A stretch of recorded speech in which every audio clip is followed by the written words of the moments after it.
Ya en el capítulo 2 se da un matiz, un cambio importante en los contenidos que va expresando el libro del Génesis.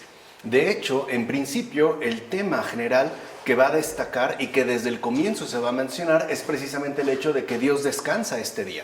O sea, Dios descansa el séptimo día. Como podemos leer en el capítulo 2, ya en los versículos 1 a 3, dice la Biblia: y quedaron concluidos el cielo, la tierra y todo su ornato. Terminó Dios en el día séptimo la obra que había hecho, y descansó en el día séptimo de toda obra que había hecho. Y bendijo Dios el día séptimo y lo santificó, porque ese día descansó Dios de toda la obra que había realizado en la creación. Este es el contenido, pues, que se menciona. Entonces, el verbo completar, que aparece aquí, o concluir, remite de inmediato al versículo 1, cuando Dios comenzó a crear. O sea, significa que es, digamos, una plenitud realizada que no llega por separado. En efecto, esto significa que Dios no solo ha creado desde el principio algo sagrado, sino que incluso lo creado por Él ha quedado finalmente consagrado. O sea, en estos versículos ya se destaca no solo la creación en sí, sino incluso el estatus de consagración que se le concede. Y este va a ser justo, este marco de consagración, será como el marco sustancial en el cual se va a desarrollar la comunidad humana. O sea que el conjunto de la creación no solo es algo creado por Dios para el hombre, sino que asimismo es un ámbito consagrado por Dios mismo para el ser humano. Así pues, lo que deja en claro ya aquí es que lo hecho por Dios, es decir, todo lo creado, está ordenado entonces para Él mismo. Esa es la orientación vital que toda la creación posee desde el principio. Es más, el descanso de Dios expresa justo su profunda intención creacional, es decir, esa pacificación escatológica donde el mundo mismo, a pesar de todo, será al final devuelto a su hermosura original. Incluso las historias de la humanidad pecadora que siguen ya a Génesis 1 no pueden y no podrán desfigurar esta intención original de Dios. De fondo, lo anterior apela a lo siguiente: el mundo creado por Dios triunfará. Al final todo saldrá bien, o sea, tal y como de hecho empezó. O sea, así como el principio ha quedado establecido, incluso no solo como algo sagrado, sino como algo consagrado, al final es esta intención creacional de Dios la que va a destacar y la que no se va a interrumpir. Pues bien, ¿de qué trabajo descansó Dios? Porque a veces, ¿no?, suele haber dudas al respecto. Las criaturas que comenzaron a existir en el primer día fueron creadas por un acto de la voluntad de Dios, excepto la luz, que fue creada por medio de la palabra. El resto de las obras que vinieron después fueron creadas por medio de la palabra. ¿Qué trabajo supone pronunciar una palabra? O mejor dicho, ¿qué trabajo le supuso a Dios pronunciar una sola palabra al día? No es porque Dios estuviera fatigado al final de la creación, por lo que bendijo y santificó la creación, sino que se dio a la humanidad un sábado temporal, en tanto misterio del sábado verdadero que se dará a un pueblo eterno en el mundo eterno, como lo menciona Efrén de Nisibi en su comentario sobre el Génesis. Entonces, lo que vemos ya es que el descanso de Dios prefigura ya la resurrección de Cristo, o sea, la restauración total de la creación, y en especial, eso es muy importante, la restauración definitiva de la humanidad, que para los padres de la iglesia remitía a el octavo día. De tal manera que no solo se limitaban al séptimo día, que es en el que estamos, el descanso de Dios, sino que incluso con esta prefiguración de la resurrección de Cristo se apunta o se vislumbra ese octavo día. O sea, así como el ser humano también ha sido creado, también al final será al mismo tiempo consagrado. Mira lo que dice Dios: no soporto ni vuestros novilunios ni vuestros sábados, en Isaías, ¿no? Mirad entonces lo que dice: no me agradan los sábados actuales, sino el que yo he hecho, en el que, tras haber conducido todas las cosas al descanso, haré el comienzo de un octavo día, que es el comienzo de otro mundo, Por ello, nosotros celebramos el día octavo con alegría, en el cual además Jesús resucitó de entre los muertos y tras manifestarse subió a los cielos, como se contiene en esta carta a Bernabé, que forma parte de hecho de los escritos apostólicos. O sea que la propia resurrección de Cristo inaugura un nuevo espacio de descanso, ese octavo día en el cual quedan ya plenamente conjugadas las respectivas restauraciones de toda la creación en su conjunto. O sea que el descanso de Dios lo que hace es establecer en realidad otro mundo. O sea, el mundo instaurado por el triunfo del resucitado en este mundo. Dios ha venido a este mundo creado por Él para dar paso a otro mundo totalmente nuevo. Y este triunfo es el que expresa entonces el incesante cuidado de Dios por nosotros. En efecto, cuando Cristo dice, mi Padre hasta ahora trabaja y también yo trabajo, pone de manifiesto su incesante cuidado por nosotros. Denomina pues trabajo al mantenimiento de lo creado, es decir, al hecho de otorgar su permanencia y su conducción providencial a través del tiempo. Si no fuera así, ¿cómo podría haber subsistido todo sin la mano que guía desde lo alto y gobierna tanto las cosas visibles como al género humano, como menciona Juan Crisóstomo en sus homilías sobre el Génesis?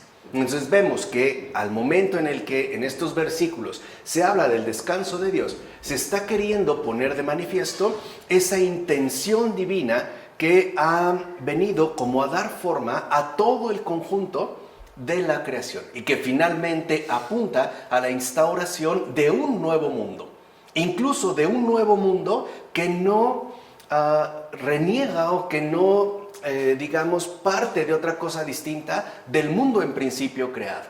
Y esto confirma, ¿no?, estas frases del Señor al decir, después de un día de creación, que es bueno. Y vio y es bueno. Tan bueno es este mundo creado en el que vivimos, que incluso a pesar de todo, se ha dado pie a un nuevo mundo. Además, habrá que tener en cuenta que los trabajos humanamente buenos en esta vida también conducen al descanso eterno. O sea, también tiene pues un sentido moral. Lo que podemos ver es que al hablar del séptimo día, el descanso de Dios, también se nos ofrece una guía de conducción para la vida humana.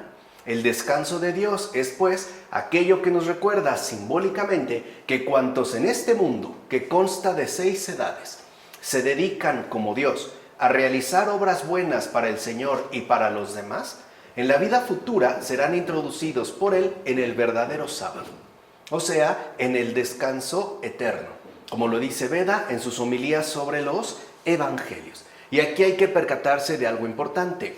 La Biblia contiene como capas de sentidos que se van complementando de manera conjunta.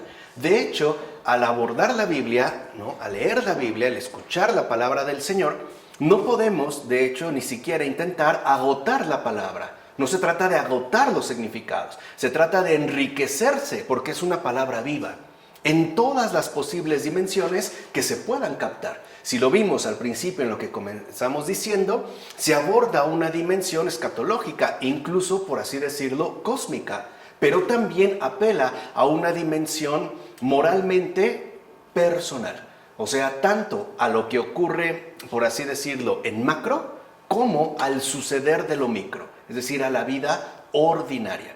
De tal manera que entonces prácticamente la palabra de Dios siempre dice todo. Todo. Por eso no lo podemos agotar. Pero lo que sí podemos hacer es enriquecernos de esos contenidos y tratar de captar sus diversas interconexiones. Así pues, sabemos que la mayor alegría de esta ciudad, de Dios, será cantar un cántico de gloria a la gracia de Cristo que nos liberó con su sangre. Allí, esto es lo que se cumplirá. Descansad y ved que yo soy el Señor. Y cita en el Salmo 45. Este será realmente el gran sábado que no tendrá tarde. Ese sábado encarecido por el Señor en las primeras obras de su creación al decir: Dios descansó al día séptimo de todas sus obras y lo bendijo y lo santificó. Nosotros mismos seremos allí el día séptimo, cuando seamos llenos y colmados de la bendición y de la santificación de Dios. Allí, en quietud, veremos que Él es Dios, cualidad que se quiso usurpar con el señuelo seréis como dioses, y que nos apartó del Dios verdadero. Ahora bien, Dios mismo nos hará como dioses por participación, no por deserción. De hecho, reparados por Él y consumados por una gracia mucho más abundante, descansaremos eternamente viendo que Él es Dios. Y entonces seremos llenos de Él, o sea, cuando Dios sea todo en todos. También como lo menciona Agustín, en la ciudad de Dios. Así es como pasamos ahora a los versículos 4 a 7 del capítulo 2. Estos versículos dicen: estos fueron los orígenes del cielo y de la tierra al ser creados. Cuando el Señor hizo tierra y cielo, aún no había en la tierra ningún arbusto silvestre, y aún no había brotado ninguna hierba del campo. Pues el Señor Dios no había hecho llover sobre la tierra, ni había nadie que trabajara el suelo. Pero un manantial brotaba de la tierra y regaba toda la superficie del suelo. Entonces el Señor Dios formó al hombre del polvo de la tierra, insufló en sus narices aliento de vida, y el hombre se convirtió en un ser vivo.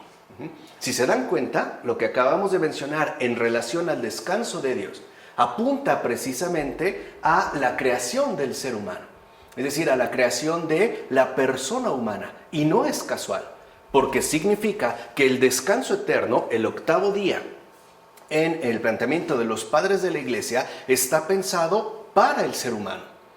Por eso es lo que viene a continuación. O sea, una vez que se aclara cuál es la intención divina, es una especie como de esperanza por adelantado. El saber que, a pesar de todo, al final todo acabará bien. Por eso, una vez que se establece, por decirlo de esta manera, el escenario concreto hacia el cual el ser humano está dirigido y orientado, a continuación, ahora sí, ya se da paso, en efecto, a la creación de la persona humana. Bueno, ya sabemos que cielo y tierra se refieren a todo el conjunto de lo creado. Es decir, tanto a lo que está en la tierra como a todo lo que está en el cielo. O bien, como dijimos en los primeros versículos, cuando en la Biblia se habla de cielo y tierra, se está hablando de lo visible y lo invisible, de manera conjunta. O sea, lo que vemos, pero también lo que no vemos. En consecuencia, lo que está en el cielo y lo que está en la tierra está incluido en este libro. Es decir, del Génesis, como afirma Juan Crisóstomo. Por eso les decía, la palabra de Dios lo dice absolutamente todo, aunque nosotros podamos captar muy poco. Y aún eso poco resulta demasiado. Lo vemos en la obra de los padres. Incluso cuántos comentarios enriquecedores no se han hecho, por ejemplo, a partir de un solo versículo. Y no se agota. Ahora bien, esto significa que de entrada, esto es muy importante de tener en cuenta, se prepara el ambiente necesario para que exista la comunidad humana. La atención, en efecto, se va a centrar en la humanidad. Por eso, si captamos lo que dijimos anteriormente, veremos que antes de que exista la comunidad humana, está ya el resguardo, la sombra protectora de la resurrección. Está ya, digamos, como vislumbrado o preanunciado ese octavo día hacia el cual la humanidad entera debe acceder. Hacia allá es justamente hacia donde se va a dirigir. Por eso la humanidad no comienza desde cero. De hecho, la humanidad en cuanto tal no solo va a empezar a partir de la creación que ya vemos, sino que se hará pues presente en este mundo justamente a partir de la resurrección del Señor que está prefigurada. Por eso ahora toda la atención se centrará en la humanidad. Así pues, el hombre, Adán, es formado a partir de la tierra, Adama, en hebreo. Y por tanto puede entenderse ya de entrada como una criatura terrenal. Ciertamente el ser humano también posee un origen terreno, pero no mundano, que son cosas distintas. Y esto es ya lo que se señala desde estos versículos al utilizar los términos hombre, Adán, y tierra, Adama. Ahora, ¿por qué el hombre es formado a partir de la tierra? ¿Por qué no del agua? ¿Por qué no del aire? ¿O por qué no de otra cosa? ¿Por qué de la tierra? Porque la tierra, obedeciendo la palabra y el mandato del Señor, produjo las semillas que proceden de ella y fue movida a fertilidad sin estar sujeta a la ayuda del sol. ¿Cómo podría haber sido así si todavía no había creado Dios el sol? Ni a la humedad de las lluvias, ni al trabajo del hombre, ya que éste tampoco había aparecido en el centro de la creación, como afirma precisamente Juan Crisóstomo en sus homilías sobre el Génesis. Comprende, oyente, lo siguiente: aunque los días de la creación habían acabado y Dios había santificado y bendecido el día sábado, la Escritura vuelve a narrar el comienzo de las obras de la creación, incluso después de que los días de la misma habían acabado. Con ello se destacan las generaciones del cielo y de la tierra, es decir, la historia de su preparación. En efecto, ya que todo lo que naciera o fuera engendrado desde la tierra habría de serlo por la conjunción del agua y la tierra, empezó manifestando que cuando la tierra fue creada, no había en ella ni árboles ni hierba, pues aún no había descendido la lluvia. Solo después de que el gran manantial ascendió del gran abismo y regó la superficie de la tierra, o sea, después de que las aguas se reunieron al tercer día, la tierra hizo brotar toda la vegetación, como menciona Efrén de Nisibi. O sea, debemos pues entender este relato en su significación espiritual, o sea, según el significado espiritual de la vegetación y de la lluvia. Esto significa que, en primer lugar, si el ser humano fue creado a partir de la tierra, es porque la verdadera fertilidad de la tierra no proviene, pues, de la naturaleza. Le fue dada a la tierra por Dios mismo. Además de que la tierra es dócil, se deja literalmente moldear. No basta con pasar un arado o ver el momento de los sembradores cuando, en efecto, la tierra muestra esta docilidad. Aunque también está el riesgo de que la tierra se endurezca incluso como piedra y haya que usar un pico. Entonces habría que entender este contexto, o sea, el significado espiritual de la vegetación y de la lluvia, para darnos cuenta de qué se está hablando. Por tanto, ¿qué se quiere decir al nombrar ahora el cielo y la tierra y añadir aquí que se hizo el alimento y la hierba del campo, si se callan tantas otras muchas cosas que hay en el cielo y la tierra y también en el mar? El campo suele llamarse figuradamente mundo en la Divina Escritura. Así pues, cuando se añade antes que apareciesen sobre la tierra, se entiende antes de que el alma pecase. O sea, antes de quedar contaminada más tarde con las pasiones. Como afirma Agustín en Del Génesis contra los maniqueos. ¿Qué vemos entonces? Que en un primer momento la humanidad está ya prefigurada en su creación pura. O sea, el alma hecha por Dios, libre pues de cualquier pecado, incluso ajena a cualquier desorden que en efecto los padres llaman pasiones. En consecuencia, ahora también hace Dios lo verde del campo, pero lo hace haciendo llover sobre la tierra. Es decir, hace revivir a las almas por medio de su palabra. De ahí es donde brota la verdadera fertilidad. O sea, el alma humana está hecha para ser fertilizada por su propio creador. Es la única capaz de hacerla reverdecer, de hacerla fértil, de hacerla abundante, tanto en frutos como en obras. Puede ser a través de buenos frutos interiores e incluso a través de abundantes frutos exteriores, y las riega además con las aguas de sus nubes, esto es, con los escritos de los profetas y apóstoles, como menciona Agustín en Del Génesis contra los maniqueos. Ahí es donde está la tierra. Sabemos que una tierra regada es una tierra fértil. Entonces, el alma, como afirma por ejemplo Agustín, está nutrida por dos fuentes centrales. La primera y principal es la propia palabra de Dios, su palabra viva. Pero además hay nubes que están también regando este campo fértil, el alma humana, y que corresponderían a los escritos tanto de los profetas como de los apóstoles. ¿Qué significa? Que entonces lo que llamamos Antiguo Testamento y Nuevo Testamento son esas como dos nubes que están puestas o nos han sido dadas para humedecer nuestra propia condición terrenal, nuestra tierra.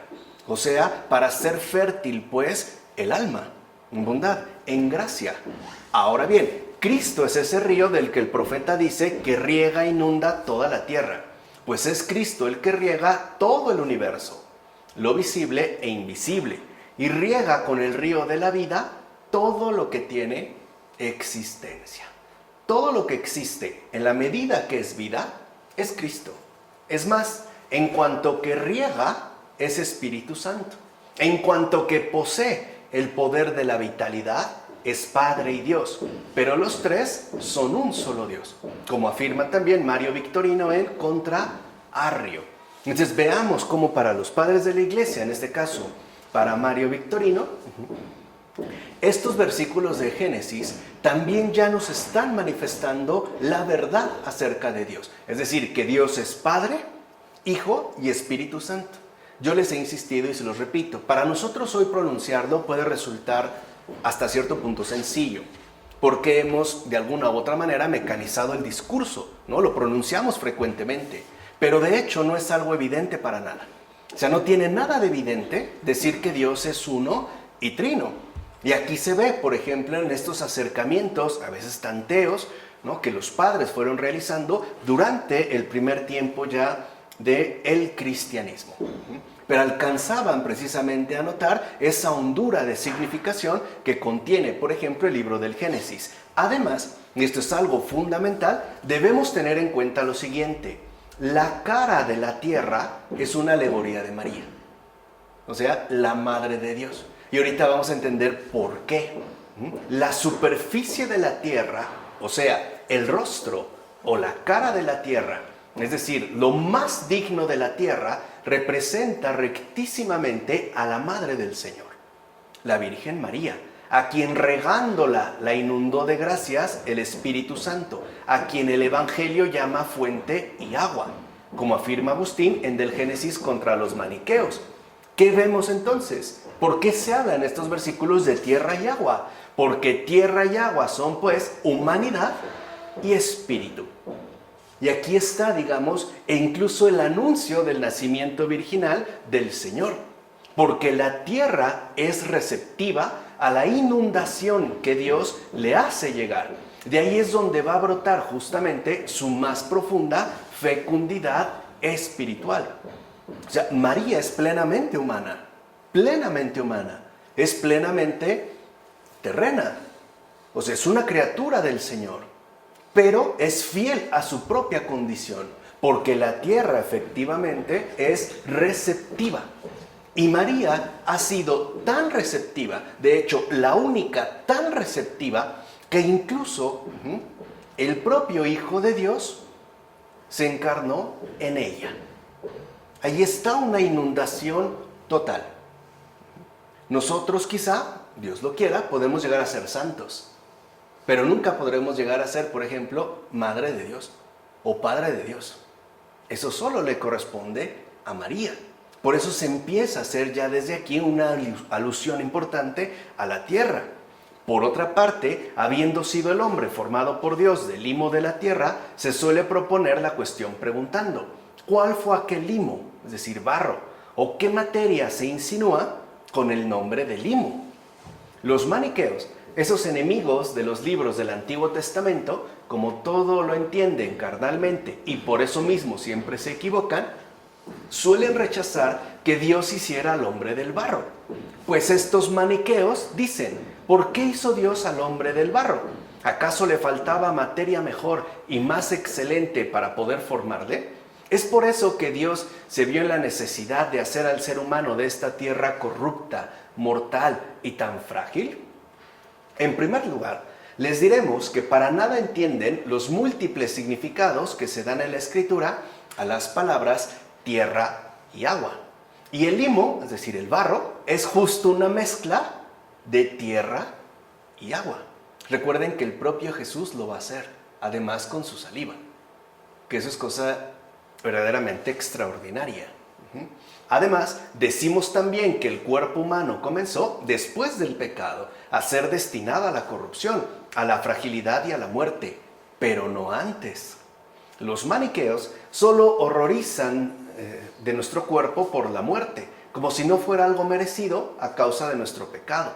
Así pues, ¿qué hay de extraño o qué dificultad tenía Dios para hacer del limo de la tierra el cuerpo del ser humano y al mismo tiempo hacerlo de tal condición que no lo hubiera sometido a la corrupción, si el hombre, guardando el precepto de Dios, no hubiera querido pecar jamás?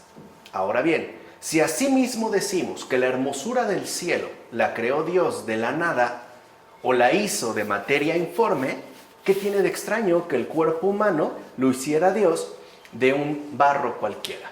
Como dice Agustín. Y creo que aquí la respuesta es muy clara. El hecho de que con eso nos muestra que aunque nosotros procedamos aparentemente de algo tan insignificante, somos en realidad una maravilla creacional. Y esto también tiene una clara sabiduría de por medio. Si nosotros no tuviéramos al mismo tiempo esta condición de bajeza, estaríamos muy expuestos, por ejemplo, a la soberbia y a la arrogancia. Aunque nosotros sepamos que somos la criatura más extraordinaria de Dios, al mismo tiempo reconocemos que estamos formados por lo más elemental, por un barro. De tal manera que vemos que, si nos preguntáramos, ¿por qué creó Dios al hombre de la tierra? Para que nunca perdiéramos de vista la humildad. Para eso. Si nosotros fuésemos, por ejemplo, espíritus puros, como en el caso de Satán, ya vemos lo que puede ocurrir. En el caso de nosotros se hace pues por nuestro bien, porque tal es nuestra grandeza que requiere una especie de contrapeso benéfico. Nosotros, cierto, hemos sido creados a imagen y semejanza de Dios, pero también tenemos una clara conformación terrenal, un material simple, un barro. Y es esto lo que nos compensa de esa grandeza. De tal manera que entonces, como dijera por ejemplo San Bernardo, cuando nosotros hablamos de humildad, estamos hablando en latín de humilitas. Y humilitas en latín se deriva de humus, que significa tierra. Incluso San Bernardo llegará a decir que lo característico de la tierra es esa especie de docilidad total, al punto que es la tierra la que se deja incluso pisar. Decía, precisamente para que no nos olvidemos que lo único que nos mantiene en orden, o sea, lo único que nos mantiene rectos según nuestra propia condición creatural es la humildad. Ahora entendemos el por qué tierra. Además, no perdamos de vista que el alma es soplo de Dios. Es mezcla de lo celeste con lo terrestre. Es una luz dentro de una cueva, pero divina e inmortal. Así pues, Dios tomó parte de la tierra recién creada. Con sus manos inmortales modeló nuestra forma e impartió en nosotros su propia vida directamente. Y en tal forma humana es que insufló el espíritu que fluye de la divinidad invisible, como menciona Gregorio Nacianceno en los himnos dogmáticos. O sea que, a pesar de que nosotros también tenemos por constituyente un elemento tan simple y tan básico como el barro, tenemos un rasgo que de hecho no le fue concedido a ninguna otra criatura, que solo a nosotros, humanos, se nos dotó de vida de manera directa. O sea, es como una especie de beso, ¿no? Algunos padres hablarán de este gran beso que el Señor da a su criatura, transmitiéndole la vida de boca a boca. Aquí, como se menciona, a través de la nariz, porque es por donde nosotros realmente inspiramos. Introducimos pues el aire. De hecho, es precisamente tal espíritu el que nos convierte en almas vivientes. Es justo esto. O sea, no creamos que lo que nos convierte en vivientes es, por ejemplo, nuestra respectiva lucidez psicológica o nuestra propia salud biológica. Eso no es lo que nos convierte en vivientes, es este espíritu. Y esto hay que tomárselo muy en serio, porque por ejemplo, cuando hoy una persona es declarada con muerte cerebral, se dice que en efecto ya no tendría esta constitución de viviente. Y por eso, por ejemplo, se apela a la eutanasia, ¿no? A parar el sufrimiento. Pero lo que vemos pues es que lo que realmente nos convierte en almas vivientes es este espíritu.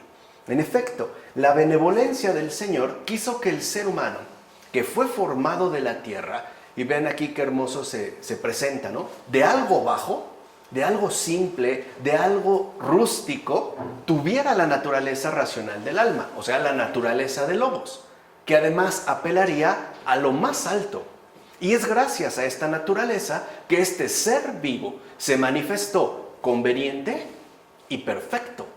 O sea, vean cuántas atenciones se ha tomado el Señor para crearnos a nosotros, seres humanos.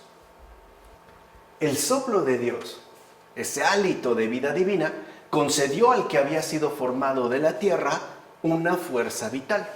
Y es esta fuerza vital la que dio constitución a la naturaleza del alma humana. Por eso justamente el humano vino a ser un alma viviente. Así pues, aquel que fue formado del polvo, ya dijimos, de algo bajo, luego de recibir el soplo de Dios, o sea, lo más alto, tuvo aliento de vida. En consecuencia, ¿qué significa un alma viviente? O sea, podemos decirlo en términos más actuales. ¿Qué significa ser humano?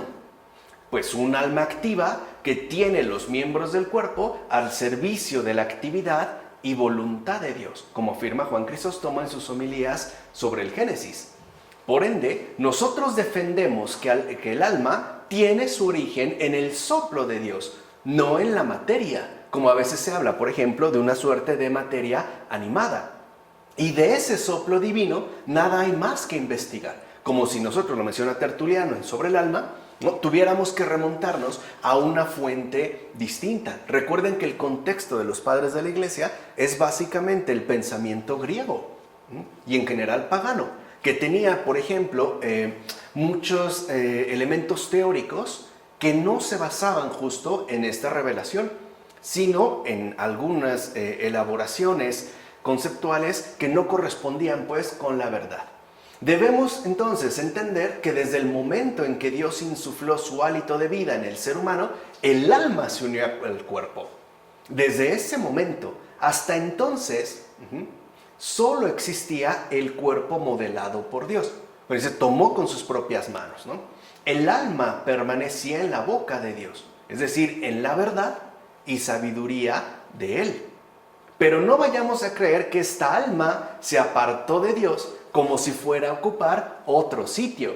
Como si, por ejemplo, saliera pues de Dios y entonces se insertara en este cuerpo cuando fue enviada al cuerpo soplando. Pues Dios no está contenido en lugar alguno, sino que está presente en todas partes, como afirma Agustín en Del Génesis contra los maniqueos. Entonces lo que vemos es que al hablar pues de las realidades invisibles, no podemos aplicar los mismos criterios de comprensión que sí utilizamos, por ejemplo, para las cosas visibles. Aquí lo que realmente, debemos de tener en cuenta es la manera en la que Dios nos ha conformado. O sea, cuál es la forma que Él nos ha dado y a partir de qué elementos. Lo bajo, el barro y lo alto, ¿no? Este hálito de vida. Así pues, el alma no es la sangre, ya que la sangre pertenece a la carne. Estas, por ejemplo, eran ideas que en gran medida se siguen manteniendo en algunas posturas orientalistas. Por ejemplo, en algunas líneas del hinduismo. Muchos por ello, por ejemplo, no comen carne, porque consideran que la carne, al estar vinculada a la sangre, contendría pues el alma, incluso a la manera de una resurrección. Por eso les decía, aquí se están criticando ya estos planteamientos. Ni el alma es una armonía, porque tal armonía pertenece también a la carne, que es como otros sostenían. Ni el alma es aire, porque el viento que sopla es una cosa diferente. O sea, insistir en que el alma no es algo que pertenezca a esta tierra, no es pues como la tierra. Ni el alma es fuego, ni una entelequia.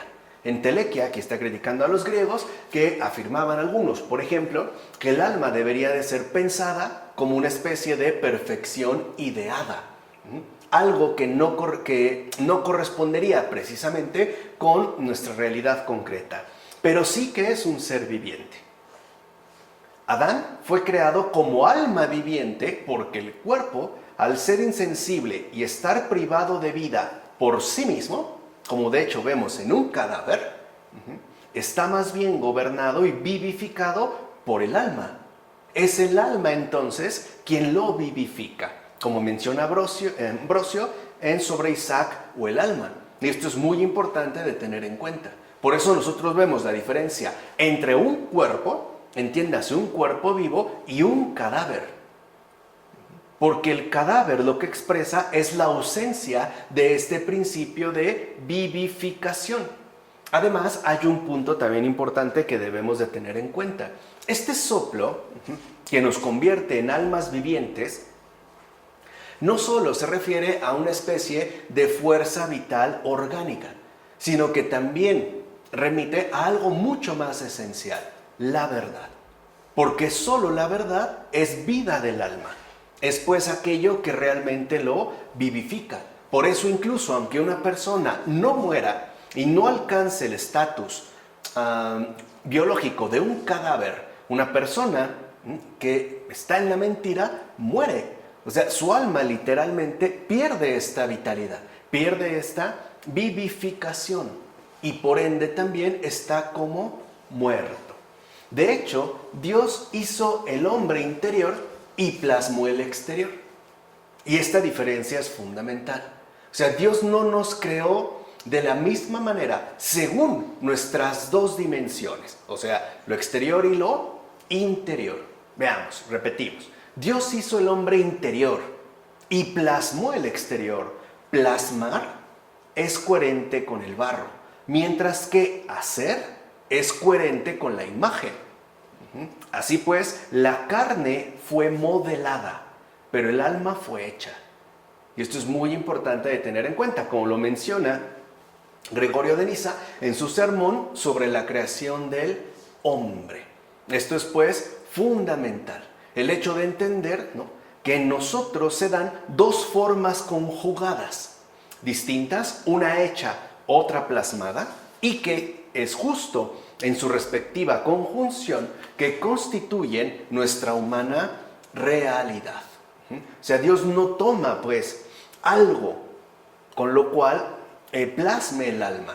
En pocas palabras, de la tierra, de esto bajo, plasma nuestro exterior, pero nos da algo de sí mismo y es lo que constituye nuestro hombre interior, es decir, el alma. Por eso para muchos era como fácil suponer que una vez que morimos, el último aliento de vida, es decir, el alma, volvía de nuevo a la divinidad.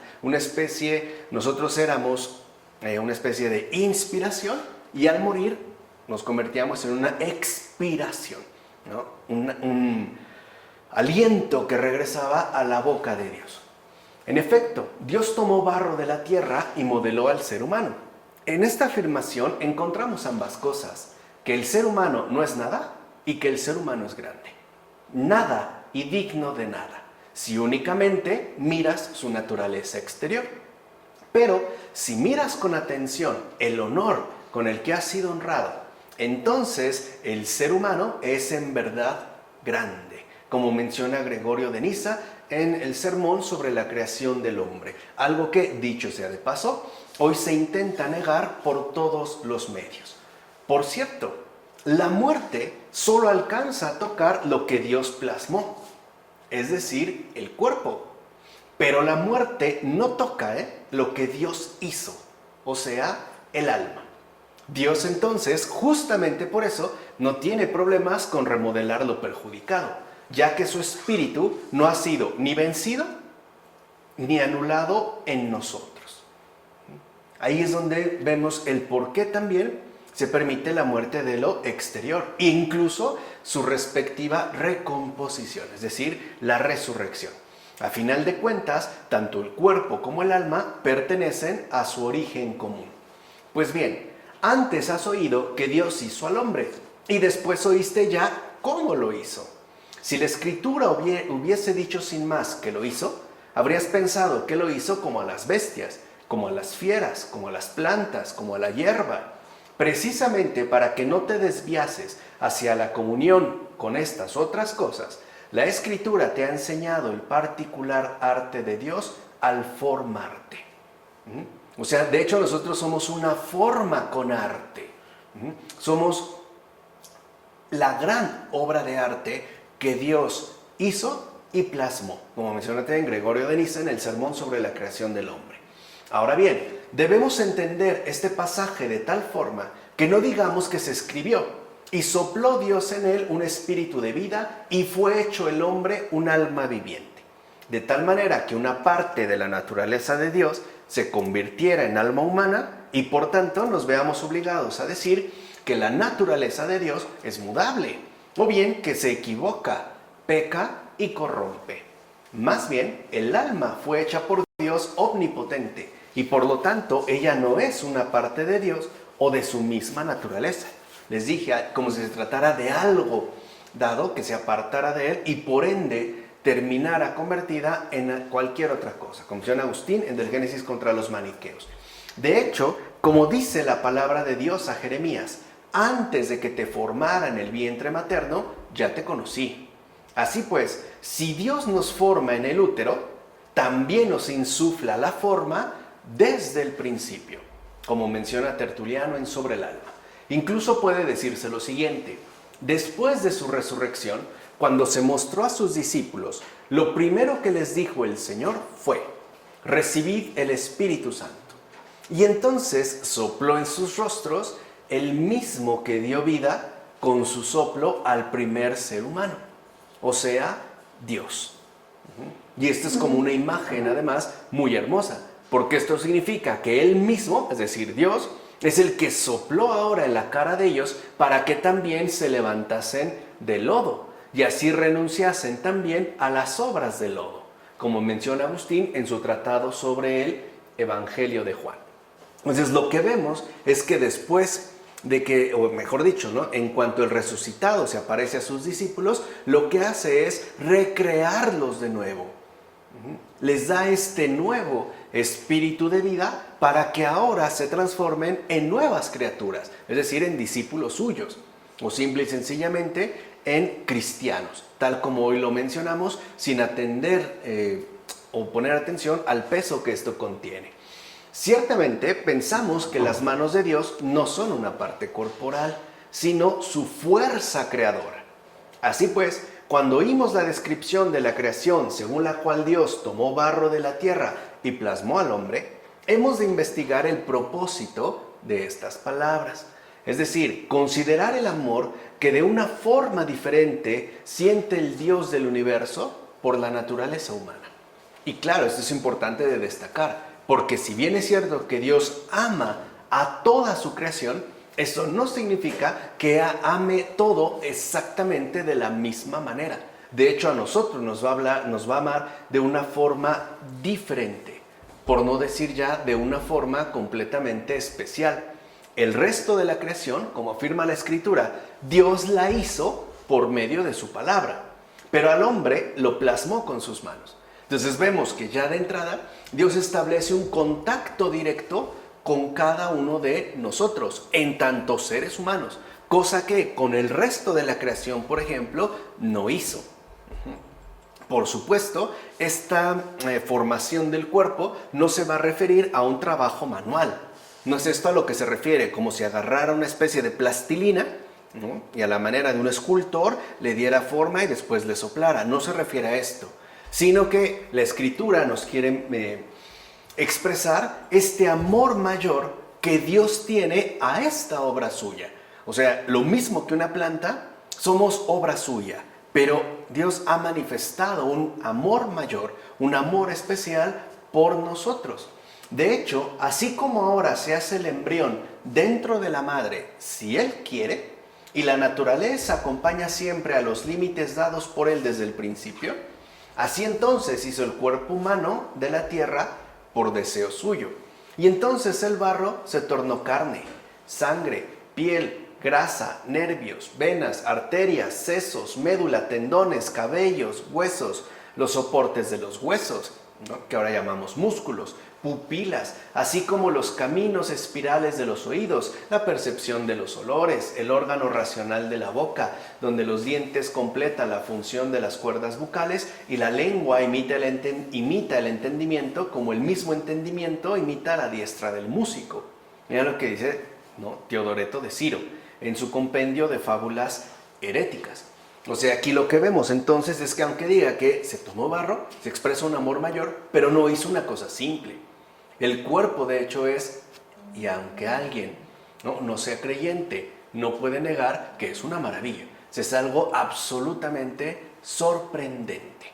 O sea, para que veamos que no solo pues nos privilegió con el alma, sino incluso también con nuestro respectivo cuerpo.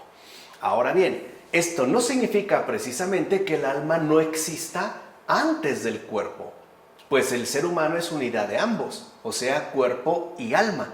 O sea, no podemos pensar pues a un ser humano como únicamente cuerpo, sino como esta conjunción, que de hecho es lo que nos hace ser precisamente personas. Cierto es que Dios formó al cuerpo de la tierra y le dio un alma racional e intelectual por medio de su propio soplo.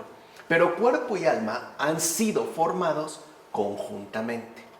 No uno primero y después el otro, según las tonterías de Orígenes, como menciona Juan Damasceno en su exposición de la fe, ¿no? Y esto también es importante destacar porque en efecto Orígenes tenía, al menos en su etapa temprana, pues una formación completamente a la griega, de tal forma que en tanto, digamos, influenciado profundamente por los planteamientos griegos, solía a veces mencionar que en efecto se había hecho primero uno y después el otro, como si pudieran pensarse por separado, algo que por ejemplo puede darse en el caso de Platón, pero no en el caso del cristianismo, como afirma Juan Damasceno. En todo caso, si es que se distinguen, o sea, si nosotros hablamos en términos de cuerpo y alma, es solo para comprender la obra de Dios hecha en nosotros, o sea, para que entendamos, ¿no?, la enorme complejidad que nos constituye en términos de seres humanos, ya que en efecto nuestra inteligencia solo logra captar por partes y además poco a poco. Dicho de otra manera, o sea, nuestra propia capacidad de intelección es lenta, de hecho es muy lenta y le cuesta mucho trabajo poder captar el conjunto, en este caso el todo. Por eso hoy vemos cómo hemos incurrido incluso en una especie de error inverso, ¿no? Como no podemos captar fácilmente el todo, hemos preferido privilegiar las partes, que hoy llamamos especializaciones. Por ejemplo, alguien puede estudiar medicina y en lugar de tener una visión conjunta de la realidad humana, se especializa en el corazón y es cardiólogo. Y a lo mejor como cardiólogo se especializa todavía más en tal ventrículo, derecho o izquierdo, o en tal cosa, o sea, para tratar, digamos, de agotar al menos esta parcialidad. No obstante, nuestro intelecto está llamado a la captación del conjunto, o sea, al enriquecimiento que nos aporta la realidad. Así pasamos pues ya a los versículos 8-9 de este capítulo 2. El Señor Dios plantó un jardín en Edén, al oriente, y puso allí al hombre que había formado. El Señor Dios hizo brotar del suelo toda clase de árboles agradables a la vista y buenos para comer. Y además, en medio del jardín, el árbol de la vida y el árbol de la ciencia del bien y del mal.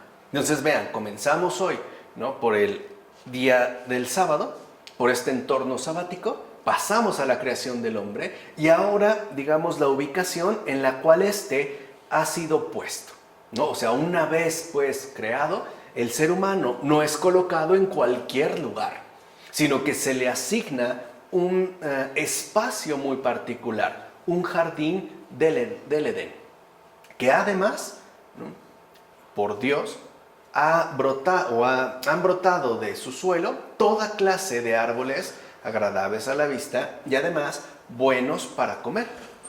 Y se destaca algo importante, que se ha hablado mucho de ello, ya lo veremos más adelante. En medio precisamente de este jardín, es decir, al centro, está ubicado el árbol de la vida y el árbol de la ciencia del bien y del mal. Veamos pues, ¿no?, aquí que es también algo que se nos dice. Edén es la tierra del paraíso. Dios la plantó al tercer día. La Escritura lo explica diciendo: el Señor hizo germinar de la tierra todo tipo de árbol agradable a la vista y bueno para el alimento. Y para mostrar que se estaba refiriendo al paraíso, añadió: el árbol de la vida estaba en medio del paraíso y el árbol del conocimiento del bien y del mal, como menciona Efrén de Nisibi en su comentario sobre el Génesis. Ahora bien, notemos que algunas cosas se exponen de tal suerte como si siguieran en el orden del tiempo, o sea, cronológicamente a las anteriores. Y esto es parte también de la dinámica viva del logos. O sea, en pocas palabras, el logos no es lineal. Ni siquiera nosotros nos podríamos atener en las Escrituras a esta secuencia cronológica. Más bien, en su viveza, muchas veces no se habla como de algo surgido a continuación, sino que incluso nos puede remitir a un suceso anterior. O sea, en pocas palabras, no es lineal. Y esto es importante de tener en cuenta, porque algunas cosas que se exponen en la Biblia no se exponen como, o más bien, las podríamos asumir como si se tratara de una continuación de hechos. No obstante, no cabe duda que de manera oculta se refiere la Escritura a sucesos anteriores que ciertamente fueron silenciados. Si no tenemos presente esta regla, se cae siempre en algún error. O sea, si nosotros queremos imponerle a la palabra de Dios una linealidad cronológica, una sucesión siempre progresiva, entonces vamos a caer, y es inevitable, en un error. Así en el Génesis, donde se dice: y plantó el Señor Dios un paraíso en el Edén, hacia el oriente, y puso en él al hombre a quien había formado. Y produjo Dios aún de la tierra todo árbol hermoso y bueno para comer. Se dijo esto como si ello hubiera sido hecho después de haber puesto Dios al hombre en el paraíso. No obstante, conmemorados ambos hechos, esto es, que Dios plantó el paraíso y que puso en él al ser humano a quien formó, vuelve atrás. Y recapitulando, dice lo que se había silenciado, a saber, cómo fue plantado el paraíso, produciendo Dios de la tierra todo árbol hermoso y bueno para comer, como afirma Agustín en Sobre la Doctrina Cristiana. Entonces lo que vemos es que en efecto en estos versículos no se nos dice que en ese momento Dios creó el paraíso y puso al hombre. Al revés, que estaba el hombre y creó el paraíso, sino que nos remite a algo que había sido silenciado, que lo que fue creado en el tercer día estaba pensado precisamente como un paraíso, y de hecho así fue realizado para el que aún no haya existido. O sea, en este caso para el hombre y evidentemente para la mujer. Entonces lo que nos debe de quedar muy claro, y eso es para no incurrir en errores al momento de acercarnos a la Escritura, es que la lógica de Dios no es precisamente la nuestra. No es, digamos, nuestro propio modo de pensar.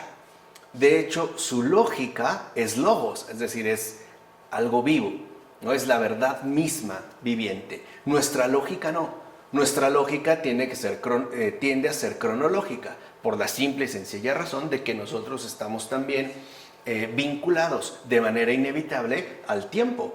O sea, para nosotros los sucesos se dan de una forma temporal. De hecho, siguen una secuela de sucesión. Y por eso podemos hablar, por ejemplo, de pasado, presente y futuro.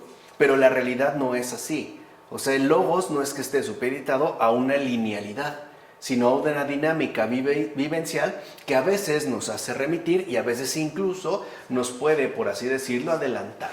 De hecho, cuando escuchas que Dios plantó un jardín en el Edén al oriente, interpreta la palabra plantó en el sentido que conviene a Dios, es decir, que lo ordenó, no tal y como nosotros lo haríamos. Y por lo que hace al resto de la frase, confía en que ha existido un jardín y que ciertamente ha existido en el lugar no geográfico donde la Escritura la indicó. Lo que afirma Juan Crisóstomo en sus homilías sobre el Génesis. O sea que aquí lo importante de tener en cuenta no es saber dónde geográficamente estaba el jardín, sino que en tanto humanos no fuimos puestos en cualquier lugar. De hecho, al ser humano, a pesar de que la creación, lo dijimos hoy al inicio, ¿no?, ha incluso alcanzado el estatus de consagración, para el ser humano se le hace una especie de hábitat especial, es decir, un paraíso. No todo ahí como si estuviera desordenado, sino que el ser humano dentro de esta creación es colocado en un lugar especial, en Edén. Por cierto, el Edén representa a la iglesia, ya que la iglesia es como un paraíso que produce árboles frutales dentro de sus muros, como afirma Cipriano en sus cartas. O sea, ahí que se nos está diciendo, ¿dónde plantó? ¿Dónde está llamado? ¿Dónde llamó Dios a plantar al ser humano? En la iglesia. ¿Para qué? Para que éste sea santo. Es justo el paraíso que produce árboles frondosos, frutales, comestibles y buenos, ¿no? Tanto buenos para la vista como para comer. Nosotros también comemos de estos árboles, las obras de los santos, sus ejemplos de vida. Por esta razón, todos miramos hacia el oriente cuando oramos. Esto era muy común en los primeros tiempos del cristianismo. De hecho, duró bastantes siglos. Las iglesias estaban construidas en dirección al oriente. Y si no toda la construcción, por lo menos sí el altar. O sea, el momento del ofrecimiento se hacía hacia el oriente. Por eso menciona esto Basilio de Cesarea en el Espíritu Santo. O sea, aunque poco sabemos que estamos buscando la antigua patria, el jardín que Dios plantó en el Edén hacia el oriente. O sea, si bien es cierto, si lo ven, que está toda la creación y les dije, Dios nos colocó en un lugar especial que se llama jardín, y después llegó el pecado y pareció no echar abajo todo, este mismo jardín se ha conservado. Y es la iglesia. Y lo más maravilloso no es que se haya conservado, sino que se haya conservado dentro de tanta corrupción. El hecho de que, a pesar pues de tanta maldad que pueda haber, tanto afuera como dentro incluso de la propia iglesia, no por ello han dejado de aparecer muchísimos árboles frutales de todo tipo con alimentos sumamente saludables. Ahora bien, la Escritura no se equivoca. Dios al principio plantó en medio del jardín el árbol de la ciencia y el árbol de la vida, mostrando la vida por medio del conocimiento. Y precisamente los primeros humanos, al no usar de él, es que se quedaron desnudos por el engaño de la serpiente, pues no hay vida sin conocimiento, ni conocimiento seguro sin vida verdadera. Por ello fueron plantados estos árboles el uno al lado del otro, como menciona la carta a Diogneto. Pero si la sabiduría, y lo que ahí se menciona en el centro, dijimos, es el árbol de la vida, Cristo es la sabiduría en persona. ¿Qué quiere decir? ¿Quién va a estar en medio del paraíso? Cristo. ¿Quién está realmente en medio de la iglesia? Cristo. Está en la Eucaristía. Es Cristo. Es esta sabiduría en persona. En consecuencia, quien es hombre bienaventurado y santo se asemeja a este árbol. Es decir, a la sabiduría, al Señor. El hombre sabio no sigue pues el consejo de los impíos, ni obra como ellos. Más bien, es como el árbol plantado a orillas del cauce del agua. Es decir, semejante a Cristo, que nos hizo sentar en el reino de los cielos y reinar junto a Él. Estás viendo cómo reinaremos en el cielo en compañía de Cristo. ¿Os dais cuenta de cómo este árbol se haya plantado en el paraíso y con Él estamos también plantados todos nosotros? Es decir, todo se hace así, ¿no? De esta manera, dirigida hacia nosotros, gracias a Cristo y por Cristo, como afirma entonces Jerónimo en este tratado sobre los Salmos. De hecho, Cristo es levantado sobre el madero y es clavado allí, pero nos recrea en tanto Él es el árbol de la vida y hasta salva al árbol crucificado con Él y disipa las tinieblas por todo lo visible, como afirma Gregorio Nacianceno. En síntesis, en el paraíso está la cruz del Señor, que es la manera en la que la Escritura nos lo hace saber, nos lo da a conocer, es decir, el verdadero árbol de la vida. Y por lo tanto, cuando en Génesis se habla de Edén, se está hablando de la salvación de Cristo. O sea, el ser humano no fue puesto, como les dije, en cualquier lugar, sino en la salvación de Cristo. O sea, fue colocado desde el principio al amparo de Dios. Y no es casual también que se hable de un árbol, o sea, en este caso de un madero, porque como sabemos, la cruz es justamente la transformación que atraviesa la muerte para alcanzar la vida eterna. Entonces veamos cómo poco a poco la Escritura nos va dando como elementos fundamentales, sobre todo para conocer y amar la verdad. Nos la va exponiendo de una manera gradual. Así llegamos ya a los versículos 10 a 14 de este capítulo 2.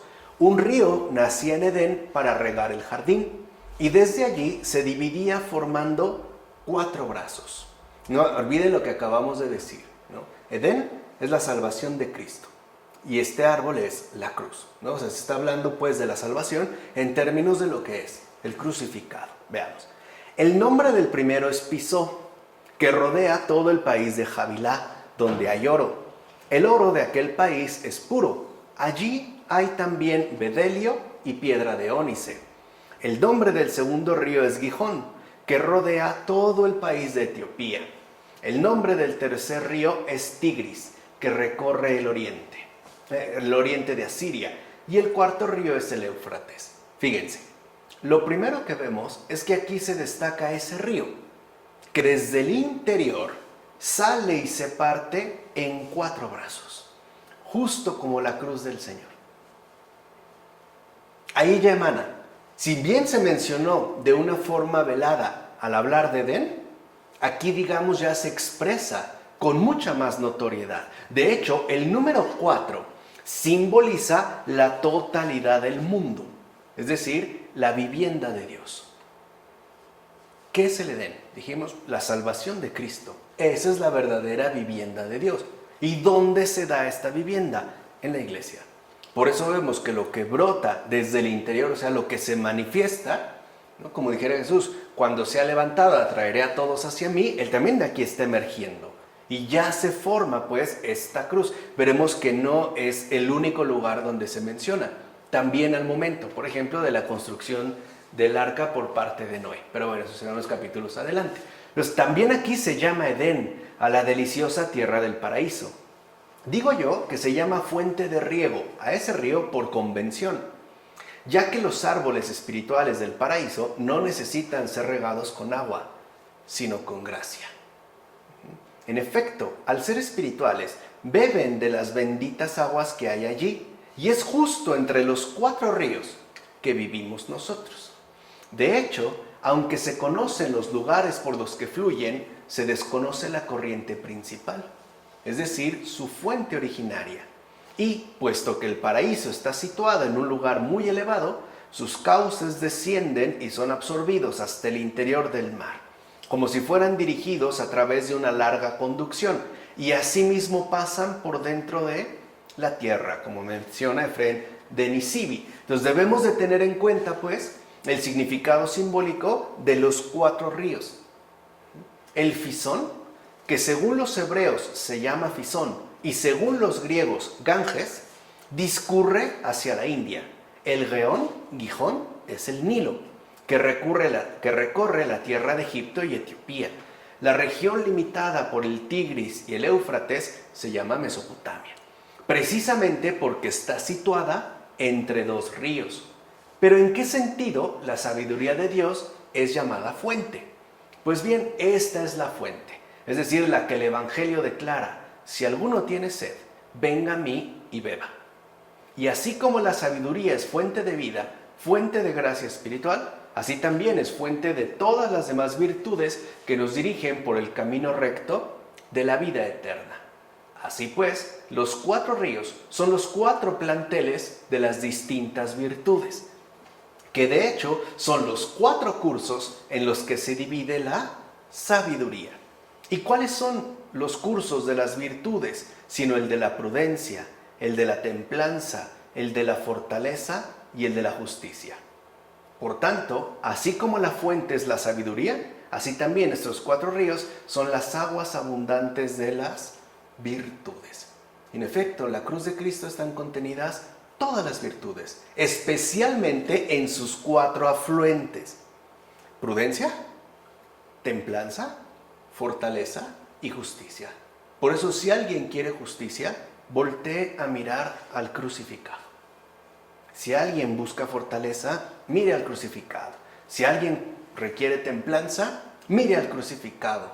Y si alguien necesita prudencia, mire al crucificado. Beba de estas aguas. Es decir, voltee de nuevo al Edén, del cual brota esta fuente misteriosa que es la propia sabiduría divina, como menciona Ambrosio, en el paraíso. Así pues, fíjense, el fisón representa la prudencia y por eso tiene el oro fino, el espléndido rubí y la esmeralda. Los prudentes son reconocidos como oro fino. De ahí que diga el Señor, les di plata y oro en Oseas, ya que en su prudencia han penetrado profundamente en el Antiguo y en el Nuevo Testamento, y por eso pueden avanzar con abundancia de frutos. Estos frutos son los mismos misterios de la sabiduría de Dios. Este oro es oro fino, ya que a diferencia del oro moneda, no es ni corruptible ni terreno, y tiene razón. Por ejemplo, los propios tratados de los padres de la Iglesia son oro fino, no son corruptibles. En cambio, las teorías filosóficas son oro moneda, porque se pueden ciertamente corromper e incluso dejar a un lado o superar, pero no es algo pues que permanece. Esto es lo que vemos entre un oro moneda, que puede servir para una ocasión, o sea, un constructo teórico, y una verdadera revelación de oro fino. O sea, solo el oro fino permanece. También aquí se encuentra el espléndido rubí, es decir, la pequeña llama de nuestra alma, y la esmeralda, que parece mostrar con su color un aspecto verde y vivo. Reverdecen, en efecto, los arbustos que viven. En cambio, todo lo que muere se va secando. La tierra también reverdece cuando florece, y la semilla cuando brota. Así pues, oportunamente se ha puesto en primer lugar el río Fisón, que según los hebreos es llamado feoizón, es decir, mutación de la lengua, ya que no discurre en torno a un solo pueblo. De hecho, la prudencia, que ayuda a muchos, no es una virtud estrecha, sino que es rica en utilidades. Por tanto, es la primera virtud, justo para que si alguno saliera del paraíso, sea acogido por el río de la prudencia y no pueda entonces secarse al instante. Vean qué enorme luz. Aunque uno salga del paraíso, no por ello se nos niega la prudencia. Podemos seguir el cauce de ese río, aún fuera de él. Esto pues no es algo que se nos ha negado. Este primer río justamente no está extendido para que podamos volver fácilmente al paraíso.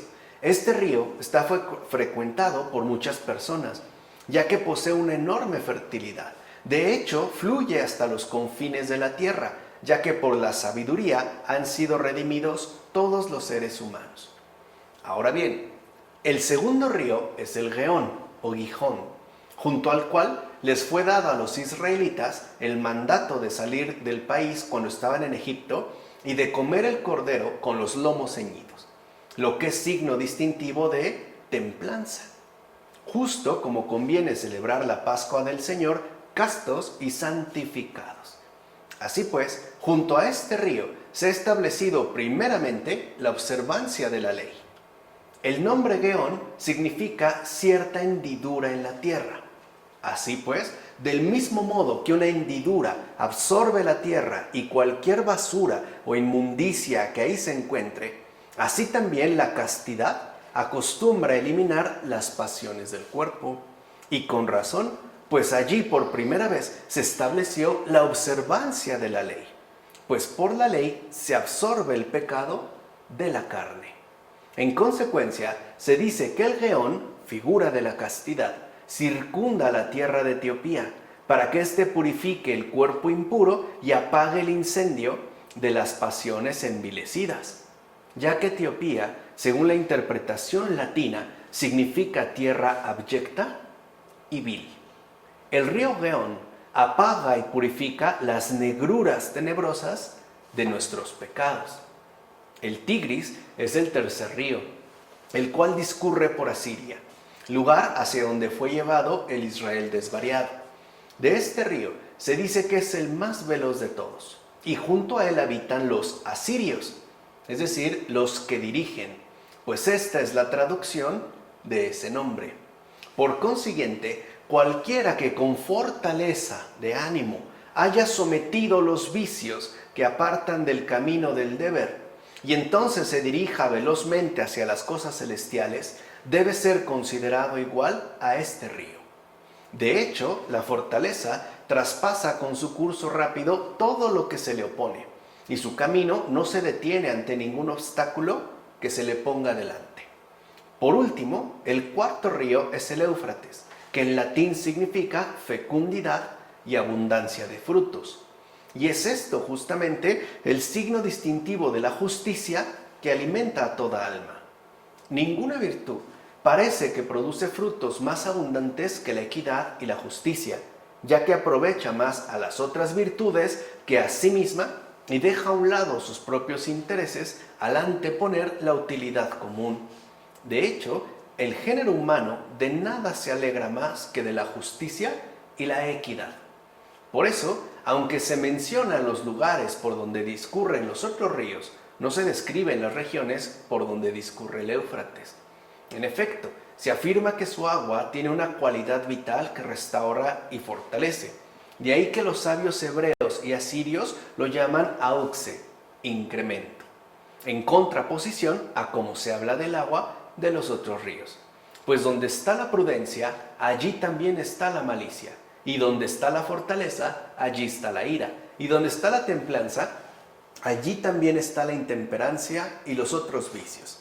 En cambio, donde está la justicia, allí reina la concordia de todas las demás virtudes. Por tanto, no se conoce por los lugares donde discurre, es decir, no se conoce la justicia solo en parte.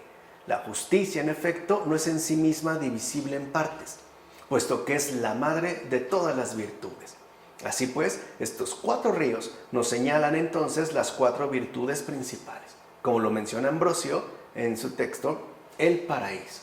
Entonces vemos cómo también tiene una dimensión moral, una dimensión muy práctica, que en general lo que hace es resumir lo que nosotros llamamos conversión. ¿Por dónde tenemos que empezar? Por la prudencia. Si esta, por ejemplo, falla o nos desvía, ¿a qué podemos acudir? A la templanza. Y de ahí seguirnos a la fortaleza, seguir pues en el camino del bien, hasta alcanzar realmente la justicia, no en partes, sino de una manera completa.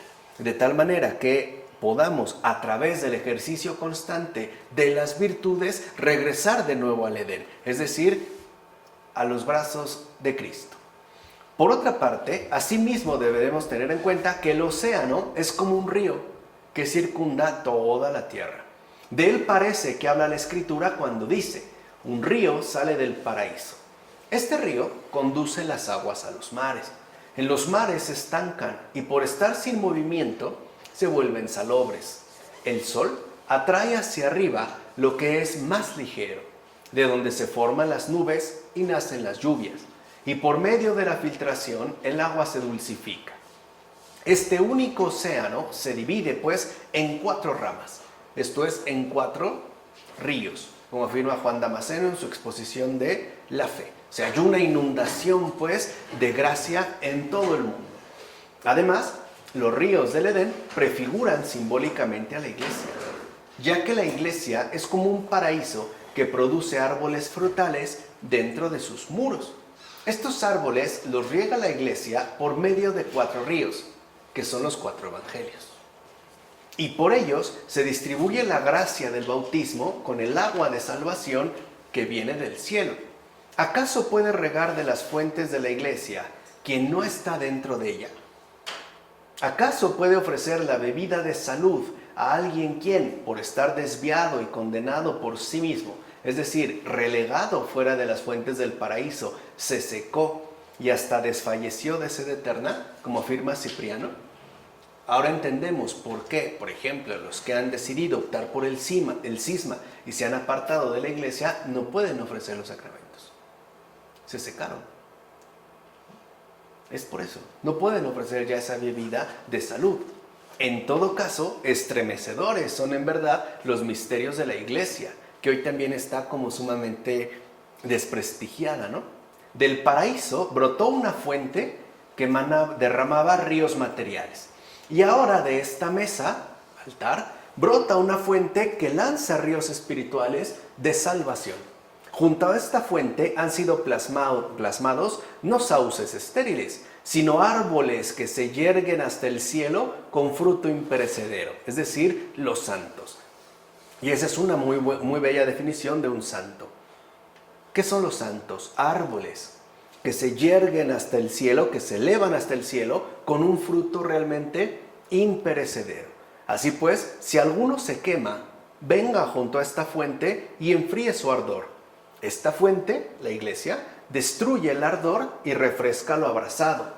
No solo lo quemado por el sol, sino también lo inflamado por los dardos del fuego interior, ya que tiene su principio y raíz en el cielo, donde ella también se refresca. De hecho, muchos son los torrentes de esta fuente que el Paráclito deja correr, y es el Hijo quien nos abre el camino no con la azada, sino a través de disponer nuestro humano ánimo, como menciona Juan Crisóstomo en las homilías sobre el Evangelio de Juan. Y así por último, hasta donde llegaremos hoy, pasamos de este capítulo 2 a los versículos 15 a 17. El Señor Dios tomó al hombre y le colocó en el jardín de Edén para que lo trabajara y guardara. Y el Señor Dios impuso al hombre este mandamiento: de todos los árboles del jardín podrás comer, pero del árbol del conocimiento del bien y del mal no comerás, porque el día que comas de él morirás. Es decir, ya se lo dice claramente, ¿no? La criatura terrena, es lo primero que aquí destaca, debe cultivar el jardín en el que ha sido puesto por Dios, pero se le indica una limitación a su respectivo dominio, justamente para que no sobrepase negativamente su humano ejercicio, o sea, para que no se convierta en una especie de déspota, en alguien, ¿no?, que consideraría, en lo que va también madurando y creciendo, que todo está a su entera disposición. Ahora bien, cuando el Señor aquí dice morir, ¿no?, se menciona en la Escritura, morir significa ser aislado o excluido de la comunión con Dios. Como de hecho, por ejemplo, se menciona en el libro del profeta Ezequiel, en el capítulo 18. O sea, no se refiere a la muerte física, biológica, corporal, que nosotros ya conocemos y hasta experimentamos. No, aquí morir significa quedar excluido de la comunión con Dios. Quedar pues en aislamiento. En efecto, al final del relato no se mata, es decir, no se aniquila a los seres humanos, sino que se les expulsa del paraíso. Por tanto, puede decirse que la creación para ellos ya no es comunión con Dios, es decir, paraíso, sino mundo hostil que se opone de muchas maneras diferentes a dicha comunión. De hecho, si lo vemos, ¿no?, ya no se vive realmente un paraíso, sino un mundo como rodeado de muerte, entiéndase, de ausencia de Dios. ¿Cómo pudo poner Dios en el paraíso para cultivarlo y custodiarlo un ser tan imperfecto?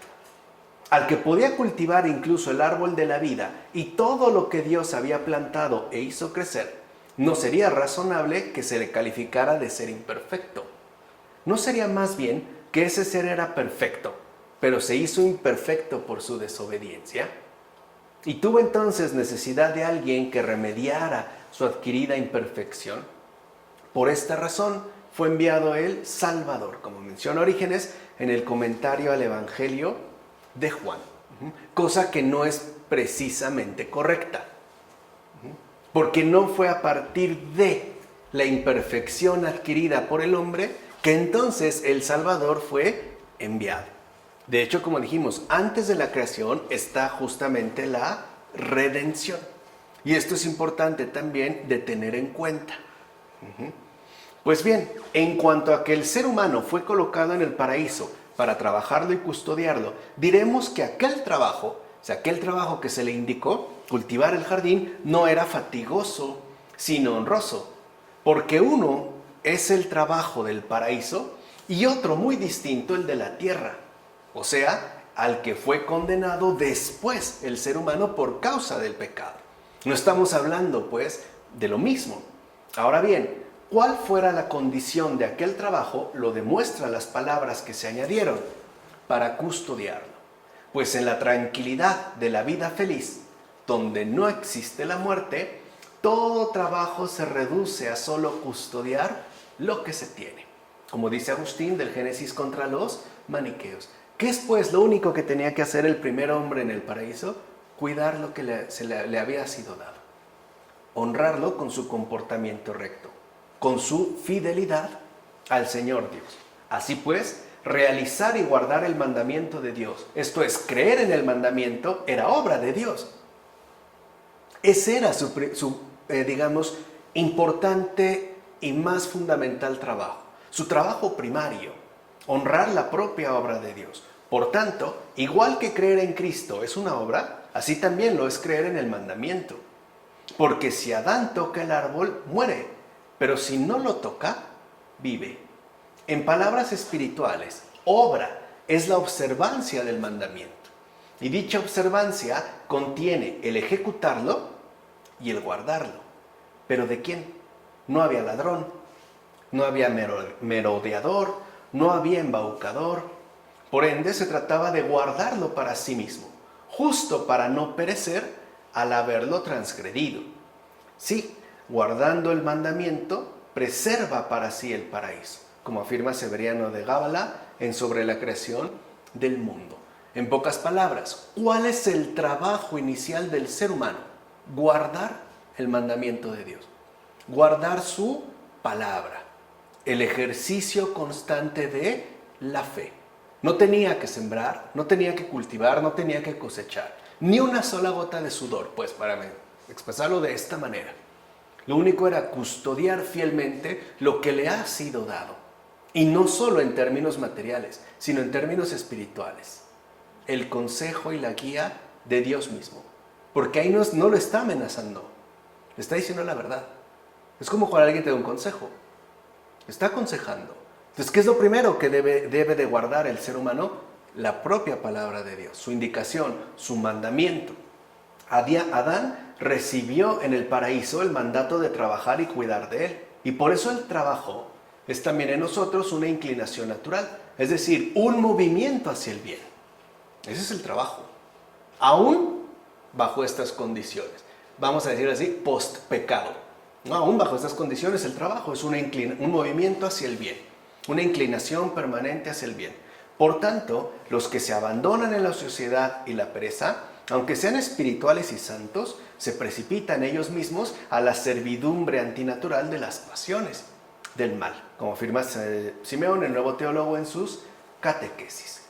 Por otra parte, debemos tener en cuenta que el árbol del conocimiento del bien y del mal marcan unos importantes límites. Y lo dijimos, porque nuestra grandeza es tal que sin este ejercicio continuo de humildad podemos descarriarnos fácilmente. Aquí también hay unos límites que Dios ha dado para que nos mantengamos, pues, en rectitud. En efecto, en medio Dios colocó y plantó el árbol del conocimiento. Lo mezcló con temor y marcó sus límites con terror para limitar con él el límite interior del paraíso. Así pues, dos cosas escuchó Adán en ese único mandato: que no comiera del árbol, para que, teniendo temor de él, comprendiera que no estaba permitido pasar al interior del recinto, como menciona Efrén de Nisibi en sus himnos sobre el paraíso. ¿Por qué? Porque Dios dice: de todo árbol que hay en el paraíso comerás el fruto. Esto significa que a través de todas las criaturas Dios está presente ante nosotros como creador. Es como si dijera: de todos los árboles produzco fruto. Yo, la verdadera vida. Todos los árboles producirán el fruto de la vida para ti, que es mi participación. Así es como adquirirás la constitución de la propia existencia y serás inmortal, como afirma Juan Damasceno en su exposición de la fe. No era pues necesario ir por otros rumbos distintos a los estipulados por Dios mismo, Si él ya dio una indicación, no había por qué buscar, incluso interiormente, caminos falsos, que de hecho es el que llevó al pecado y por ende a la caída. Por eso les decía, es un consejo. Cuando uno no sigue a Dios, uno seguirá cualquier tontería, así sea uno mismo. Cuando alguien dice, bueno, yo creo en mí mismo. Lo mismo aquí, se nos da pues ya esta indicación, para no dejarnos llevar por otros caminos distintos. Si el Señor dice no, llega la serpiente y le dice, ¿cómo de que no? ¿Qué es lo que trata de mostrar? Un camino distinto. Por eso siempre es, digamos, el anti-Mesías. Porque él está convencido, ya lo vimos cuando estudiamos la fe de los demonios con Fabrice Ayash, de que él es el verdadero Mesías. De que es Dios, pues, el que está equivocado. En vano, muchos se mortifican buscando cómo haya podido llamarse árbol del conocimiento del bien y del mal, antes incluso de que el ser humano hubiera quebrantado en él mismo el precepto, y por ende, antes de que por propia experiencia conociera qué diferencia había entre el bien que perdió y el mal que adquirió. Porque cuando se lo menciona, pareciera entonces que él no comprendería de qué se trata. No ha hecho ningún mal. Pues bien, el árbol recibió tal nombre a fin de que se evitara. Es decir, no tocándole según lo mandado, pues estaría en contra de lo preceptuado. Así pues, puesto que no se hizo el árbol del conocimiento del bien y del mal, porque comieron de él, lo cual estaba prohibido, aunque hubieran sido obedientes y no hubieran arrancado nada de él, quebrantando así el mandato, de todos modos se llamaría rectamente así, ya que acontecería lo que Dios dijo a los seres humanos si llegasen a tocarlo y consumirlo, como afirma Agustín del Génesis a la letra. De hecho, el árbol de la vida se erguía como un trofeo. Por eso también dijimos, está colocado en medio, ¿no? Mientras que el árbol del conocimiento lo hacía como competición, como ejercicio gimnástico. Así pues, al guardar el mandato acerca de este árbol, ganas el trofeo. Y mira lo más asombroso. Todos los árboles del paraíso eran florecientes en todas partes. En todas partes afloraban. Solo en el medio del paraíso estaban los dos árboles, como palestra y estadio. Quiere decir que entonces la prohibición de Dios no es negativa, es positiva, para reafirmarse en la fidelidad a Él y obtener entonces el verdadero trofeo, la vida. O sea, poder recibir pues la vida eterna, que como ya sabemos en este árbol que está plantado en el medio, es Cristo. Allí está el trofeo.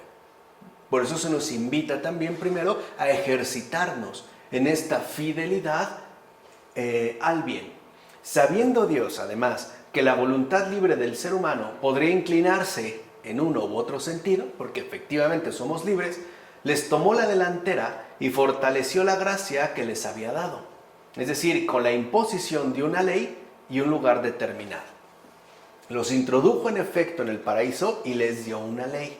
De modo que si ellos guardaban la gracia y permanecían en la virtud, tendrían en el paraíso una vida sin tristeza, sin dolor, sin preocupación, además de la promesa de inmortalidad celestial. Pero si transgredían esta ley y dándole la espalda, se convertían en maldad, que supieran de antemano que les esperaba la corrupción de la muerte, según su naturaleza, y que asimismo supieran que no vivirían ya en el paraíso, sino que en el futuro morirían fuera de él, y por ende permanecerían en la muerte y la corrupción, como menciona Atanasio en la encarnación del Verbo. Vemos pues que concedió Dios a Adán la ley como un objeto para su libre albedrío, no es una imposición. Pero aquella ley era un mandato por el que se prescribía tanto sobre los árboles de los que se podía comer como de los que le estaban prohibidos. O sea, que sí, que no. Uno era el árbol de la ciencia, y no porque fuera malo desde el momento en que fue creado, ni porque Dios tuviera envidia.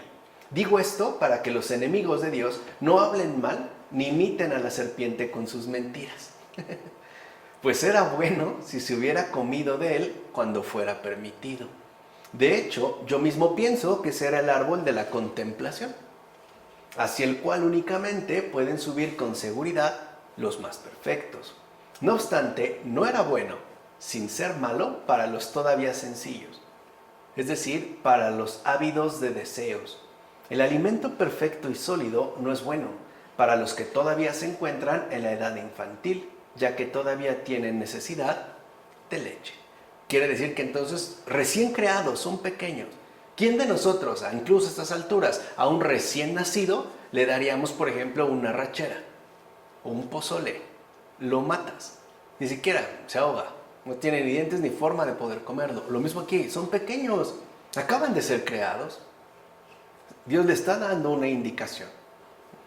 Precisamente para que también, como quedamos vinculados al tiempo, se vaya creciendo poco a poco, sin precipitarse, sin irse, como dijimos, por atajos falsos que conducen a engaños perversos, como menciona Gregorio Nacianceno en sus discursos. Ahora bien, cuando Dios dijo al primer hombre que colocó en el paraíso, refiriéndose al fruto prohibido, el día que comieras de él, moriréis, no hizo extensiva esta culminación solo a la muerte primera, o sea, en la que el alma se ve privada de Dios, ni solo a la muerte total, en la cual el alma, separada de Dios y del cuerpo, es castigada, sino a cuantas muertes hay, hasta la última, como menciona Agustín en la Ciudad de Dios. Quiere decir que este límite impuesto, si no se respeta, va a traer consecuencias sumamente graves. De tal manera que entonces, antes de hacer, se nos invita a discernir. Y eso es algo importante para un ser humano, ejercitar justamente el discernimiento. No obstante, el árbol en forma de cruz trae la salvación a la humanidad entera. Se dijo aquel, el día en que comáis, moriréis. Pero tú hoy obedeciste a la fe, hoy es pues tu salvación. Aquel cayó por culpa del árbol, y tú eres introducido en el paraíso por causa del árbol de la cruz. No temas pues a la serpiente, no te arrojará porque cayó del cielo. Y mira que no te digo, hoy irás, sino hoy estarás conmigo en el paraíso, como dice Cirilo de Jerusalén en las catequesis. Aquí vemos ahora la inversión. En un principio era, no comáis, y ahora es, come. Y ahora que se nos ofrece, ahora no. Ahí se ve la inversión que hemos asumido. Si por uno hay caída, ahora es un mismo árbol, que vemos que no se altera la intención divina original, el que nos levanta y rescata. De fondo, el árbol del conocimiento del bien y del mal es el discernimiento de una visión dividida en varias partes. Esta visión es el conocimiento de la propia naturaleza. El conocimiento de uno mismo es bueno en los perfectos, en aquellos que caminan en la visión divina y por tanto a partir de sí mismos se ocupan en las grandes obras del Creador. En cambio, este conocimiento, o sea, el conocimiento de uno mismo, no es bueno para los que todavía son imperfectos y curiosos en el deseo, debido a la inseguridad de su permanencia en lo que es mejor. Estos no son todavía atraídos con firmeza por la atención del único bien. Es más, los imperfectos dirigen toda su atención al cuidado del propio cuerpo. Su propio cuerpo atrae sobre sí aquella atención, como menciona Juan Damasceno. Por cierto, algunos han supuesto que el paraíso era sensible, otros que era intelectual. Pero a mí me parece que como el ser humano ha sido creado a la vez sensible e intelectual, así también el divino jardín, al ser sensible e intelectual, cobra una doble fuerza. En efecto, el hombre vivía al aire libre con su cuerpo en la región sagrada y extraordinariamente hermosa, pero además, con el alma habitaba un lugar incluso superior y hermoso sin medida, ya que su casa tenía a Dios como morador. Por supuesto, también el ser humano poseía el vestido de la felicidad y la gracia lo recubría, y se deleitaba con el único y más dulce fruto de la visión divina, al igual que cualquier otro ángel, y de esa se alimentaba. Por ello es llamado árbol de la vida, pues la vida no es cegada por la muerte. De hecho, la dulzura de la participación divina se da a los amigos, como menciona Juan Damasceno. O sea que Dios lo está tratando no como imbéciles, como amigos. y además atendiendo a su realidad concreta y dando los consejos que les son necesarios, no solo para permanecer ahí, sino para perseverar en aquello para lo que han sido llamados. O sea, en pocas palabras, la verdadera amistad entre Dios y el ser humano es el paraíso. ¿Y cuál es la verdadera amistad entre Dios y el ser humano? La comunión con Cristo.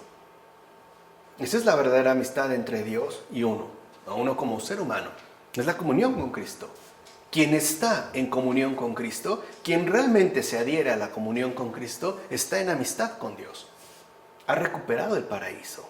Y es de ahí justamente donde obtendrá su principal sustento y, por supuesto, su principal alimento. ¿De acuerdo? Hemos avanzado pues ya, ¿no?, en esta exposición de Génesis, iniciando por el capítulo 2 hasta estos versículos. De hecho, en esta ocasión nosotros llegamos hasta el versículo 17, del 1 al 17 del capítulo 2.